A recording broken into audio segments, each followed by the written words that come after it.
आप देख रहे हैं RTI इन्वेस्टिगेशन न्यूज 18। आज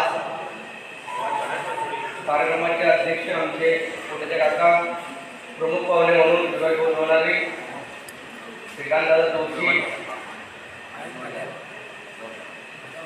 सन्मान्य व्यासपीठ आणि आमचे सर्व मित्रमंडळी, आई बहिणी, आज सर्वात आधी समर्थ दिव्यांग बौद्धांत संस्थेचं एक ऑफिस म्हणून उद्घाटन झालं.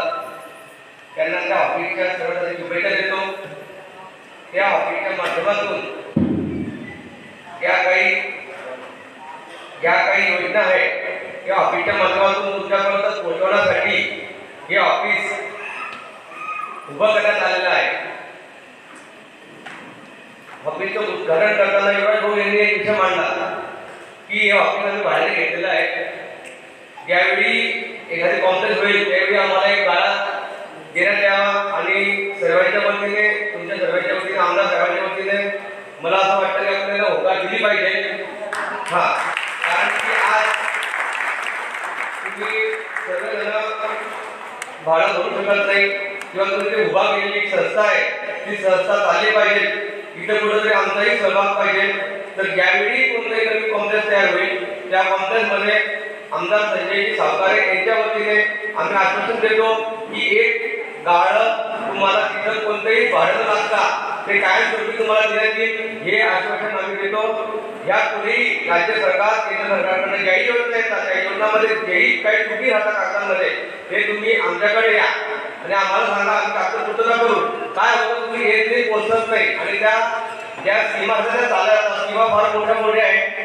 आज दीपक कुलकर्णी यांनी जे ऑफिस ओपनिंग केलेलं आहे त्यासाठीच केलेलं आहे की तुमच्यापर्यंत त्या सीमा पोहोचल्या पाहिजे आणि त्या तुमच्यापर्यंत गेल्या पाहिजे. त्या सीमाचा दुरुपयोग घेऊन दुसरे लोक तिथं त्याचा फायदा उचलत आहे.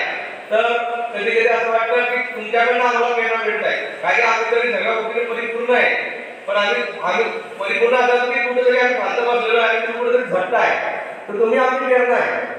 आज व्यासपीठावर पत्रकार सुद्धा आहे. याचं कारण की तुम्हाला ते छापावं लागणार आहे. सर्व कंटिन्यू येणाऱ्या स्कीमा ज्या आहेत गव्हर्नमेंटच्या माध्यमातून त्यांना समजावं लागणार आहे परिपूर्ण. ह्या सुद्धा ते पण आज अत्यंत झाली आहे. त्याच्यातून तुमचं पण आज काम वाढलेलं आहे, कारण की त्याच्याबद्दल स्कीमा पोहोचण्याची तुमची जबाबदारी आहे. काही फक्त पोहोचत नाही आणि ह्यापुढे कोणती मदत लागली तर आम्ही तुमच्या सोबत आहे, सोबत राहू. नमस्कार. समर्थ दिव्यांग बहुउद्देशीय संस्थेमार्फत आयोजित आजच्या जागतिक दिव्यांग दिनानिमित्त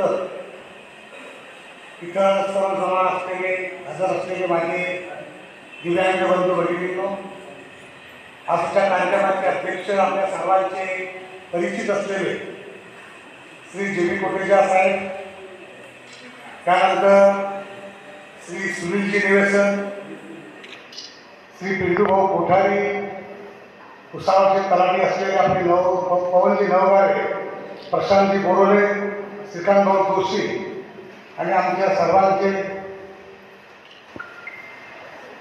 परिचित आणि आवडते प्रेमभाई परदेशी, समोर बसलेल्या सर्व बंधूंना भगिनी, अतिशय आनंद होत आहे की आज अपंग बांधवांसाठी, दिव्यांग बांधवांसाठी कुठेतरी आपलं हक्काचं व्यासपीठ स्थापन झालेलं आहे आणि या आपल्या कार्याचं उद्घाटन तुमच्या सर्वांच्या साक्षीने झालेलं आहे.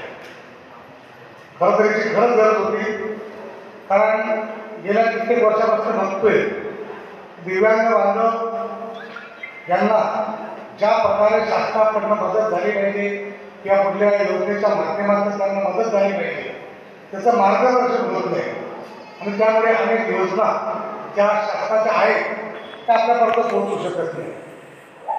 आज आपण दिव्यांग जरी असतो तरी लाचार नाही, आपण मनाने मजबूत आहोत आणि तुम्ही मनाने मजबूत आहात हाच सकारात्मक विचार घेऊन तुम्ही आयुष्यभर चालावं अशी मी प्रभूचरणी प्रार्थना करतो. कारण दिव्यांग जरी असले तरी आपण लाचार नाही, आपल्या खबर नाही परमेश्वराच्या रिकाठी आपल्याला अंगकमी दिलं म्हणून आपण ते आपल्या कुठपुढी कमतरता आहे असं समजण्याचं कारण आहे. जगाच्या पाठीवर अशा अनेक व्यक्ती आहेत की ते अपंग आहेत, देशात आहेत, राज्यात आहेत, आपल्या भुसावळ शहरात आहे. आता अनेकांचा सत्कार केला, त्यांनी केवळ अपंगत्व म्हणून त्या लढत बसलेले, तर त्यात त्यांच्याशी लढत बसले आणि लढता लढता त्यांनी त्यांचं आयुष्य आणि आपल्या कुटुंबाचं आयुष्य सुखकर केलेलं आहे. आपले जरी आपल्या सृष्टीने निसर्गाने अन्याय केला असला तरी तो अन्याय न समजता आपल्यासाठी शिकवण समजून आपण पुढची वाटचाल करावी. आता म्हणून सांगितलं की तुम्हाला तुमचं हक्काचं ऑफिस त्या वेळेला तुम्ही भाडं भरू शकत असाल तर काय हरकत नाही. येत्या काही दिवसातच आपल्या डॉक्टर बाबासाहेब आंबेडकर जे व्यापारी संकुल आहे त्यामध्ये अपंगांसाठी गाड्या राखीव आहेत.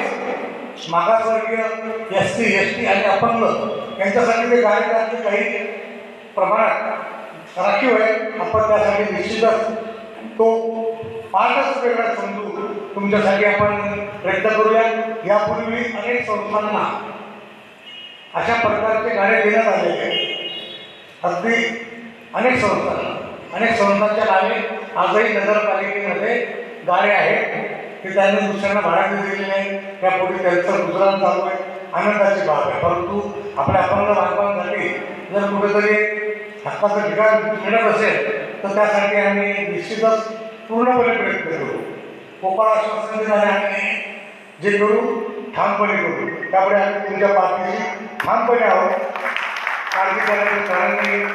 मागे आपण रक्षाताईंच्या माध्यमातून केंद्र सरकारच्या निधीतनं आपण अपंग बांधवांना साहित्य वाटप केलेलं आहे. त्यात जर कोणी सुटून गेले असतील तर त्यांना आपण नक्कीच आपण त्याची आपण एक यादी करावी बघू. जर कोणाला कुठले साहित्य आजही आवश्यक असेल आणि त्यांना मिळालं नसेल अशा आपण साहित्य देण्याचा लवकरच प्रयत्न करू. नगरपालिकेचे अधिकारी आणले आपल्या नगरपालिकेतही आपण 6,000 रुपये दिव्यांग बांधवांना देत असतो. इथंही काय अडचण नाही.